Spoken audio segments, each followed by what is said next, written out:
Hello viewers, welcome back to new video. In this video, I will show how to solve messenger call problem. When try to call show this problem.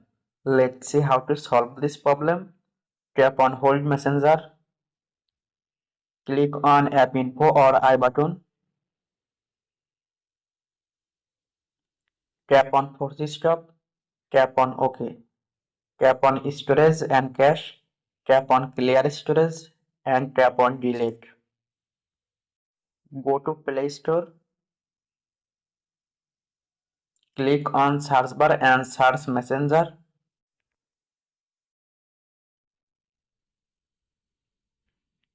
Update messenger app. Update messenger app. Go to messenger.